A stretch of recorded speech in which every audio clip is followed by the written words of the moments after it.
pas, merci d'être venus aussi nombreux parce que finalement, il n'y en a pas tant que ça de monde. J'imagine que les autres sont fatigués de leur longue journée probablement studieuse, durant laquelle tous les brokers ont brillé de tout feu, tout flamme. Donc, je m'appelle David Furcage, je vais vous présenter l'intérêt justement d'avoir une idée un peu plus que précise de ce qu'est la volatilité.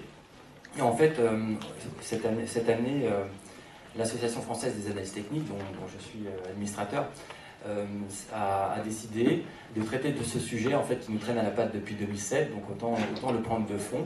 Et on s'est dit, on va organiser autour de cela 4 conférences lors d'actionnariat. Alors pour la plupart d'entre vous, ou même moi auparavant, j'avais une crainte de ce mot-là. En fait, ce mot me faisait peur. Volatilité, ça implique un tas de choses difficiles, du risque, du stress, et j'en passe. Et peut-être c'est le cas pour vous. Est-ce que certains d'entre vous, pour certains d'entre vous, pardon, est-ce que ce mot fait peur? Vous pouvez lever la main, c'est pas grave. Est-ce que ça implique une crainte?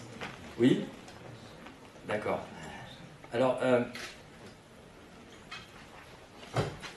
Alors effectivement, quand on ne connaît pas quelque chose, la première réflexe c'est d'avoir une certaine crainte par rapport à un mot, par rapport à même à une personne qu'on ne connaît pas très bien, on a une crainte, voilà, on n'a pas confiance, et voilà. Mais sauf que quand on apprend à connaître les choses finalement, et qu'on se les approprie, eh bien ça nous permet de finalement en bénéficier plus qu'autre chose. Voilà. Donc je vais débuter cette conférence. À l'issue de cette conférence, et vous pourrez vous rendre au stand C10, qui est le stand de l'Association française des analystes techniques, si ça vous intéresse d'en savoir davantage. Voilà. Alors, je vais commencer par présenter le plan que nous allons suivre. Je vais donner une définition rapide de ce qu'est la volatilité, dans un premier temps. Dans un second temps, nous verrons le lien entre la volatilité dite implicite, qui existe sur le marché des actions et les marchés boursiers, et la volatilité implicite du marché des changes. Et on illustrera par un cas pratique. Dans un troisième temps, on s'intéressera à une autre notion, une autre forme, une autre mesure de la volatilité, qui est la volatilité historique. Et on verra finalement, à travers un cas pratique, que donc finalement, ces deux notions ne sont pas... il ne faut pas en avoir peur, au contraire, il faut se les approprier et les utiliser dans son trading au jour le jour. Et enfin, nous conclurons sur ce qu'il fallait retenir. Donc en fait, mon objectif au cours de l'heure que nous allons passer ensemble, c'est de vous démontrer que la volatilité est un atout plus qu'un problème et plus qu'un mot dont il faut avoir peur. Alors comme pour certains d'entre vous peut-être, il y a des notions un peu plus profondes qu'à l'habitude que je vais dérouler, plutôt que d'attendre à la fin des 45 minutes pour lever la main et me demander de revenir sur tel ou tel slide, je vous recommande dès à présent, au cours de la conférence, de dire si quelque chose vous pose problème. Ça ira comme ça?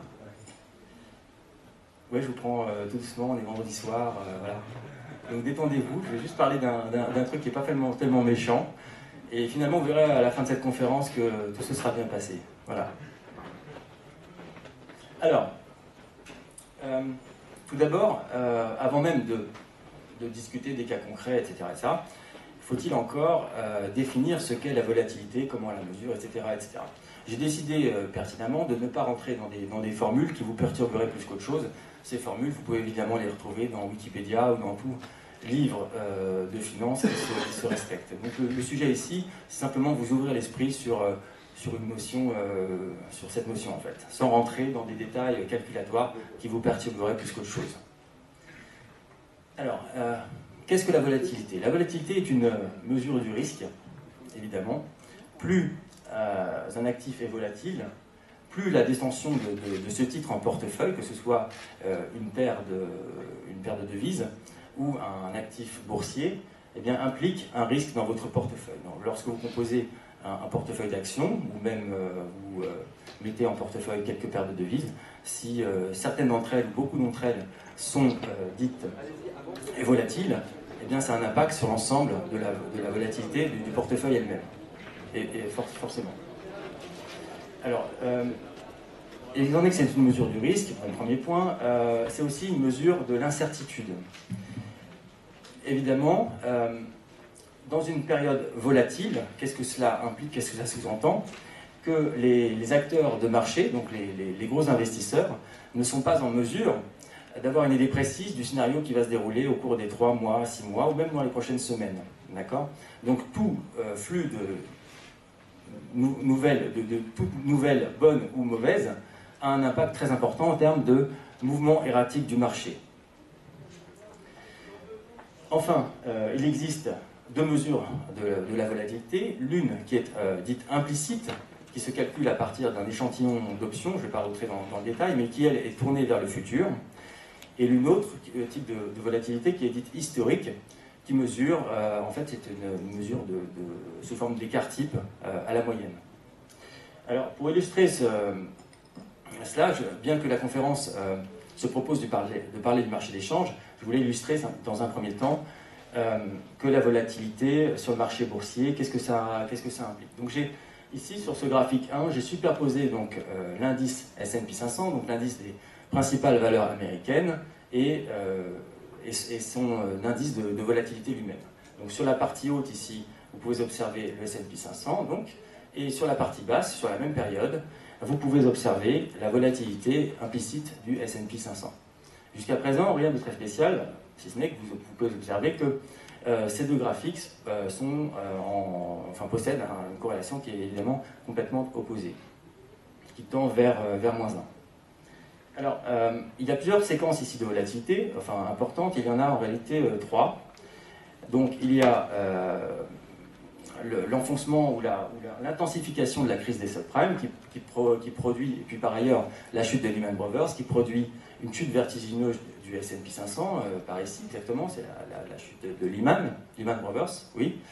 Et eh bien, au moment où le marché chute, le prix des options, donc ce qui permet de mesurer cette volatilité, explose. Sachant que la volatilité est une mesure du risque, et plus le risque est important, plus la prime de risque est importante. On est d'accord que, par exemple, si vous êtes motard et vous venez d'obtenir votre permis moto et que vous avez 18 ans et que vous êtes un fou furieux, en général, votre assurance va vous prendre une prime de risque qui est plus élevée que si vous êtes une femme qui a 10 ans de permis et qui a 40 ans. Okay, la prime de risque est tout à fait différente, évidemment. Alors, vous pouvez donc observer ici qu'il y a une relation inverse entre la manière dont les marchés boursiers baissent ou montent et ce qui implique une baisse vertigineuse des marchés boursiers. Cela implique que le coût du risque est plus élevé, la volatilité augmente, le prix des options aussi augmente, le prix des options qui mesure cette prime de risque et qu'on peut voir sur ces courbes ici. Oui.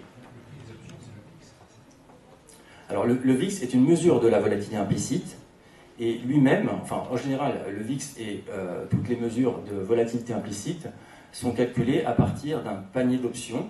Et les options, on est d'accord que quand vous regardez un call ou un put, on est tourné vers le futur, d'accord? Donc si je prends différents calls et puts à différentes maturités et différents strikes, je rentre un peu plus en détail, mais sans plus, voilà. Eh bien, ça me permet d'avoir une idée de cette prime, de ce risque, en fait, du risque induit, et qui se retrouve dans une prime qui est justement le prix qu'on doit payer pour obtenir le fait de se protéger contre ce risque, c'est-à-dire en utilisant des options. D'accord? Voilà. Et puis en mai 2010, il y a un second pic de volatilité, puisqu'à cette période-là, donc la Grèce s'enfonce elle aussi dans la crise, notamment celle qui démontre son incapacité à pouvoir honorer ses dettes comme il se doit, et forcément, puisque pas mal de banques, d'autres grosses banques européennes sont investies en Grèce, et bien si la Grèce tombe, beaucoup de banques, de nos banques d'ailleurs, qui sont investies là-bas, seraient en risque. Et évidemment, les banques et la monnaie, c'est le nerf de la guerre, donc ça aurait fait un boule de neige sur l'ensemble des économies européennes. Donc c'était pour cela que, au moment où la Grèce et le scénario était déjà un petit peu dans les tuyaux, au moment où la Grèce montre de plus en plus qu'elle sera incapable de payer sa dette comme il se doit, eh bien ça produit ici un petit un petit, on va dire à ce niveau-là, c'est un retracement, une correction sur le marché du S&P 500. Vous voyez d'ailleurs que ça impacte justement les États-Unis alors qu'ils ne sont pas directement liés, on va dire, à la crise européenne. Donc voilà pour la crise grecque en mai 2010.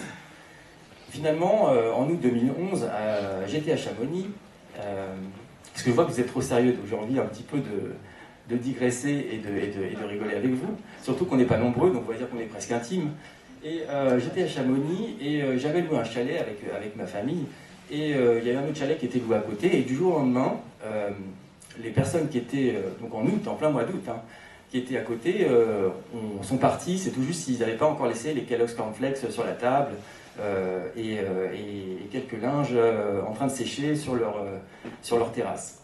Et donc je me renseignais c'est pas que j'étais apeuré par ce phénomène, mais j'en ai discuté avec la propriétaire, et finalement elle me dit, j'ai pas très bien compris, les gens sont partis effectivement, le monsieur il est gérant action, il a dû rentrer. Voilà, donc forcément, donc il est rentré comme un voleur chez lui, et il a dû gérer ses positions, puisque à ce moment-là, en août 2011, il y a eu des craintes de contagion supplémentaires par rapport à la crise européenne, et les USA ont perdu leur triple A. En réalité, vous voyez bien que la perte du triple A des USA n'a pas vraiment impacté leur possibilité d'emprunter sur le marché. Bon, mais ça, c'est encore une autre histoire. Je voulais vous dire quelque chose par rapport au phénomène de foule. Je ne me rappelle plus, il y a un bouquin d'un Français, je crois, qui a un nom français, qui s'appelle La psychologie des foules. Et, pardon ? Oui, c'est ça, merci. Charles Lebon, et je vous recommande de tous jeter un coup d'œil là-dedans. Ça vous donnera une idée de la manière dont certains, que ce soit des médias, des politiques, etc., tentent de nous manipuler, mais ça donne aussi une idée du point de vue de la compréhension des marchés. Et notamment dans ce livre, ce qu'il décrit, c'est que il y a pratiquement deux temps pour qu'une foule, sachant qu'ici on a une foule d'acheteurs et de vendeurs qui sont à un même moment sur un marché, et en fait, ce que ça s'appelle, ça peut s'appeler, peu importe le terme en termes d'analyse technique finalement, mais ça s'appelle un changement d'opinion finalement. Okay, là aussi, ça s'appelle un changement d'opinion. Et pour qu'il y ait changement d'opinion, selon Charles Lebon, il y a deux choses qui sont très importantes. D'abord la narration, c'est-à-dire le fait de poser ou d'installer un thème qui est récurrent. Ce thème, par exemple, ça peut être la peur de la contagion. D'accord ? Donc la première chose, c'est d'installer, dans la psychologie des foules, justement, d'installer ou d'instiller une opinion qui va se généraliser et qui va nous travailler, nous en tant qu'individus et finalement en tant que foule. Et ce qui produit, en fait, par la suite, le changement d'opinion, c'est le fait qu'il y a un élément ensuite déclencheur. C'est-à-dire, il y a déjà une peur, par exemple, qui s'installe, la peur, elle est présente, et l'élément déclencheur, par exemple, la peur est déjà là, mais ce qui va faire vraiment changer la foule d'opinion, eh bien, ça peut être par exemple la perte d'un triple A. En vérité, ça n'a pas eu d'impact particulier sur les marchés financiers, notamment les marchés, la capacité des États-Unis à emprunter, mais il y a eu deux choses, la narration depuis des mois, et puis finalement un élément déclencheur qui a provoqué le changement d'opinion. Donc ça c'est très intéressant puisque c'est quelque chose, la psychologie des foules dont nous sommes nous-mêmes victimes, nous faisons partie d'une foule, soit nous faisons partie du marché, donc nous sommes une foule, soit les médias ou les politiques tentent de nous influencer pour finalement nous manipuler. Bon, c'était une aparté. Donc voilà pour la volatilité qui décrit à la fois une mesure du risque et une mesure de l'incertitude et qui se retrouve maintenant de manière, vous voyez, si on s'intéresse à la théorie des cycles, eh bien vous voyez que les cycles ici, les phases de ces pics de volatilité sont de plus en plus rapprochés, et alors que le monde entre 2002 et 2007 était, on va dire, un monde normal qui coulait normalement, là je vous renvoie notamment à la littérature liée à Mandelbrot ou Nassim Taleb.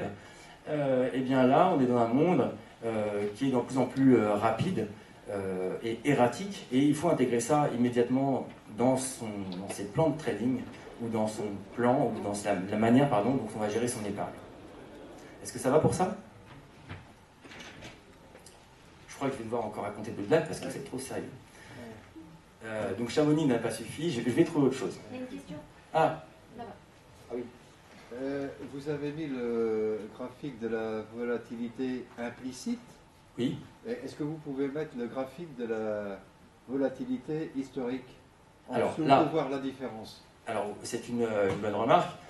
Les deux se suivent en fait. Il y a une très forte corrélation entre volatilité implicite et volatilité historique. Donc là, vous me demandez de faire quelque chose, mais je ne peux pas le faire puisque les slides sont déjà là. Mais en fait, vous pouvez, entre guillemets, revenir chez vous, regarder ces données, essayer d'aller sur, par exemple, Google Finance et de télécharger les données relatives au VIX, donc à la volatilité implicite du S&P 500. Vous pouvez aussi revenir donc chez vous et en même temps télécharger les données du S&P 500 et vous calculez l'écart type du S&P 500 et vous comparez l'écart type du S&P 500 qui représente la volatilité implicite, la volatilité historique, et vous comparez cela avec cette courbe-là. Ah d'accord.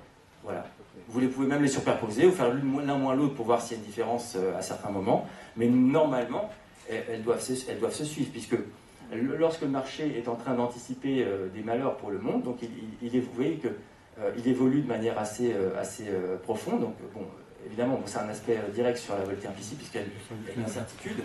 Mais vous voyez comme le marché évolue, là, il est très, très loin par rapport à sa moyenne, puisque la volatilité historique est une mesure de l'écart à la moyenne.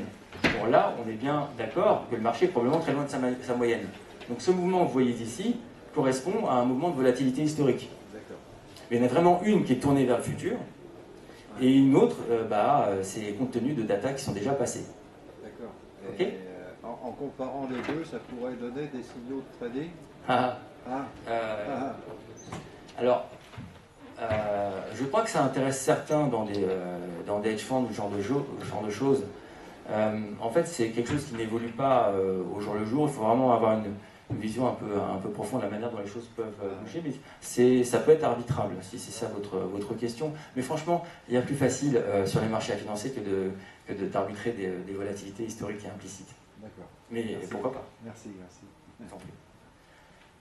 Alors, ce que je voulais vous montrer ici, donc ce graphique représente pour la partie grise la volatilité implicite du S&P 500 qui est relative à l'échelle de gauche ici, et sur la partie droite la volatilité implicite du marché d'échange pris dans sa globalité.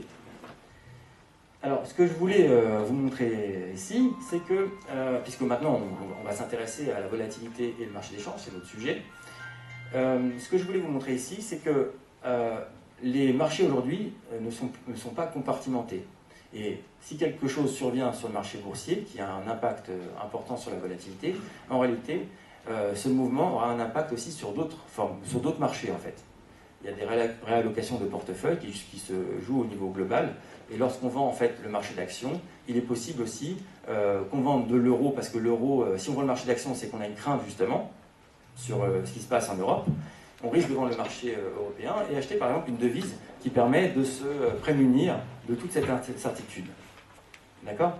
Donc en fait, les deux compartiments, ces deux marchés, ces deux classes d'actifs ne sont pas complètement distinctes. Elles bougent ensemble. Alors ici, vous pouvez voir sur cette ligne rouge que j'ai calculé la moyenne de cette courbe de la volatilité implicite. D'accord?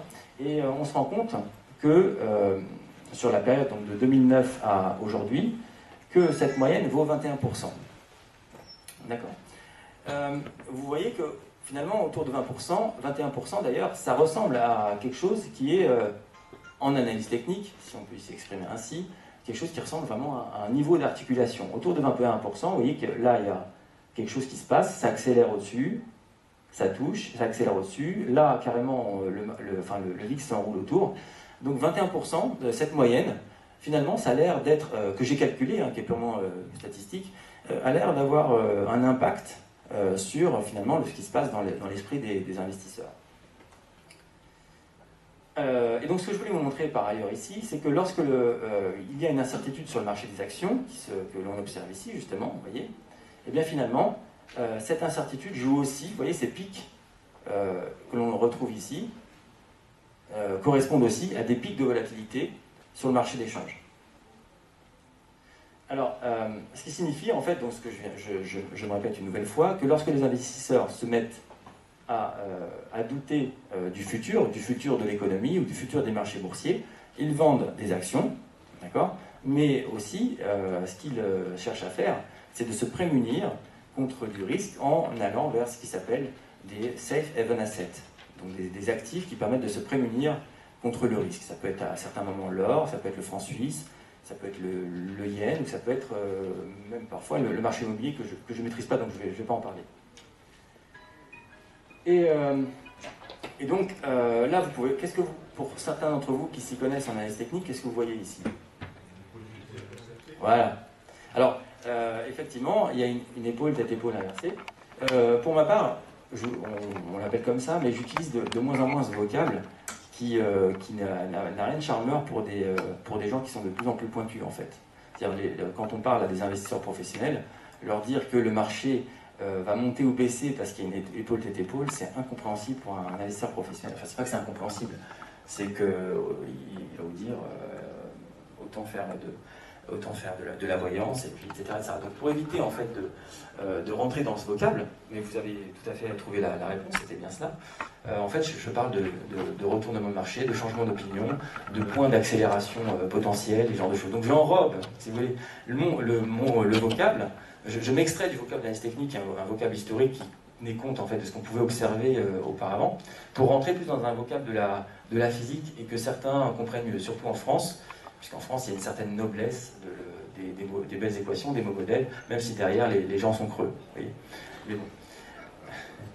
Ah, merci, c'est cool de rigoler. Bon, donc, la deuxième vanne, ça a marché. Peut-être la troisième, après, on va y arriver. Non, mais c'est vrai, parce qu'en fait, j'enseigne dans certaines universités, et donc certains professeurs qui sont garants de ce qu'est la finance moderne me voient venir et me disent, mais finalement, l'analyse technique, ça marche. Et bah non, je ne suis pas spécialement voyant, etc. C'est une méthode robuste, tant qu'on la teste et qu'on l'utilise comme toutes les autres méthodes. Et j'ai parfois envie de répondre, et l'analyse fondamentale, est-ce que vous croyez que ça marche? Est-ce qu'on en serait là si ça marchait? Mais bon, je me retiens parce qu'en même temps, j'aime pas être trop méchant. Je préfère être rigolo. Voilà. Donc finalement, effectivement, ici il y a une structure de retournement, et cette structure de retournement, eh bien, implique ici, on pourrait imaginer que c'était 21% constituait la ligne de coût de cette structure de retournement, et le point déclencheur qui pourrait mener la volatilité plus haut. Et vous voyez que ce mouvement n'a pas perduré dans le temps, ça s'est rapidement résorbé. Alors il y a autre chose que j'ai pu observer, que je vais vous démontrer dans les slides suivants, qu'on peut voir ici, mais en fait, il faudrait avoir presque une loupe. Donc, si vous voulez regarder la relation entre ces deux courbes, il y a quelque chose de particulier, quel que soit le pic de volatilité, on va prendre ces deux, trois-là, donc ce premier-là et celui-là, il y a quelque chose de très difficilement perceptible comme ça, pour autant, il y a quelque chose de très intéressant pour nous. Est-ce que vous arrivez à voir? C'est un petit décalage, non? Qui a dit décalage? Yes, bravo. Effectivement, ce qui se passe, et c'est très intéressant là pour nous en termes de volatilité et en termes de ce terme qui nous fait tant peur, eh bien, finalement, il y a un décalage entre ces deux courbes. Laquelle la première, laquelle la deuxième dans les mouvements? Alors, effectivement, la volatilité implicite des actions part, dans tous les cas, dans les derniers temps de crise, en fait, donc de pic de volatilité, dans tous les cas, elle part en premier. C'est intéressant, ça? Pour rappel, si vous êtes capable de voir qu'il y a des fortes corrélations entre deux actifs et qu'il y en a un qui est leader et un autre qui est suiveur, en termes de plan de trading, on est servi, si vous voulez. Vous me suivez là-dessus? Ah oui. Eh ouais. Et donc ça, maintenant, je vais passer justement à l'étude de l'un de ces cas pour savoir qu'est-ce qu'on aurait pu en faire.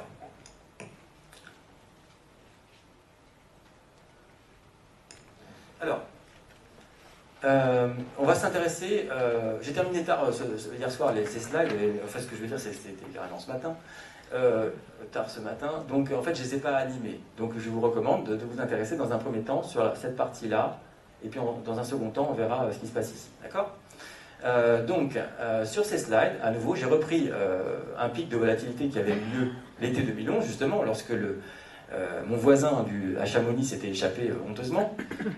Et j'adore voir les gens dans la difficulté sur les marchés financiers, en fait, ça me fait rigoler. Enfin, les gérants, ils ont tellement fort à faire que moi, j'aime bien. Voilà.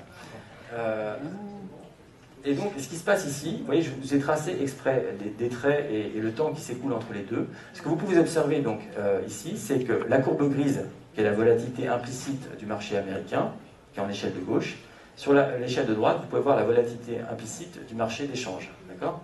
Et ce que l'on peut observer, sans être sorti d'une grande école, c'est que la volatilité implicite du marché des actions réalise un nouveau sommet, même si on prend celui-là, là par exemple, il est bien un nouveau sommet, alors que la volatilité implicite du marché d'échange n'a pas encore réalisé de nouveau sommet. Donc qu'est-ce que ça signifie? Que potentiellement le marché d'actions pourrait dévisser, puisque la volatilité augmente, donc la prime de risque devient plus forte, d'accord? Et si on a une notion de ce décalage entre volatilité implicite du marché boursier et du marché du FX, eh bien, on peut s'imaginer, on est dans un monde probabiliste, hein, je ne dis pas que c'est à tous les cas, ça va marcher, on est dans un monde probabiliste, c'est des marchés financiers, d'accord? Eh bien, on pourrait du moins se dire que le marché d'échange risque lui aussi de réaliser de nouveaux sommets de volatilité. Oui, en toute logique. Alors maintenant, reste à savoir qu'est-ce que les investisseurs aiment en ce moment lorsqu'ils cherchent à se prémunir d'un risque sur le change. Bah, la réponse, elle est toute faite à chaque fois, c'est toujours la même mécanique. C'est soit le dollar, soit le franc suisse, soit le yen. Voilà. C'est toujours la même mécanique. Hein. On va vers des... Bah oui, le franc suisse, c'est toujours très bien. Voilà. Ça dort bien autour du lac Léman, ils n'ont jamais eu de problème. Le dollar, on y croit parce que c'est la réserve fédérale qui a fait sa réputation depuis pas mal de temps, etc. Bon, bref, justifié ou non, c'est comme ça que ça marche, d'accord? Mais c'est une mécanique qu'on a en mémoire et qui fonctionne quasi tout le temps. Donc maintenant que je vous ai montré ce décalage entre ces deux volatilités, je vous ai dit qu'il y a trois devises qui sont potentiellement... qui ont un potentiel de hausse très rapide, c'est le franc suisse, le dollar et le yen. Alors ici, sur ce graphique 4, plutôt que de regarder chacune des paires de devises sur 4 écrans avec 12 graphiques, j'ai résumé l'ensemble de ces graphiques en un seul. Donc sur ce graphique, vous pouvez voir en fait les paires, enfin non pas les paires de devises, mais les devises, le franc suisse contre toutes les autres devises, l'AUD, donc l'Australian dollar, le dollar australien contre toutes les autres devises, l'euro contre toutes les autres devises, etc. Et le tout en basse-cent. Comme ça, je peux les comparer et je peux directement visualiser quelles sont les devises qui sont fortes et quelles sont celles qui sont faibles. Et le jeu, enfin, je n'aime pas dire le jeu et que ça devient facile, etc. Mais finalement, les choses deviennent beaucoup plus facilement repérables et audibles. Ici, qu'est-ce qu'on repère? Qu'au même moment, là, donc on est bien le 1er août, le 2 août de cet été 2011, eh bien, d'abord, on a une indication, c'est ça qui est très important, on a une indication fin juillet qu'il y a un problème sur le marché des actions. D'accord? Première indication. Que ce problème sur le marché des actions risque de causer un mouvement sur le marché des changes. Donc on se prépare en fait, puisque là on est bien le 27 juillet 2011, et étant donné qu'il y a un lag, un décalage, on peut commencer à se préparer ou à s'imaginer qu'il y a l'une de ces paires de devises dont je vous ai parlé qui pourrait s'envoler et d'autres qui vont au contraire baisser. Et bien là pour le coup ça ne manque pas l'occasion. Alors moi-même j'étais en vacances, donc j'ai été un des spectateurs, mais à d'autres moments j'en aurais largement profité, mais de temps en temps il faut bien respirer, surtout que le marché des changes c'est 24 heures sur 24, 6 jours sur 7, donc parfois les nuits peuvent être courtes. Voilà, donc une fois qu'on est en vacances, on est en vacances. Donc le franc suisse s'envole, et contre quoi il s'envole clairement? En fait, vous voyez qu'on peut aussi tenter de calculer statistiquement des corrélations entre ces courbes, et statistiquement sur l'ensemble de cette période, lorsque cette courbe réalise, donc le franc suisse réalise un sommet,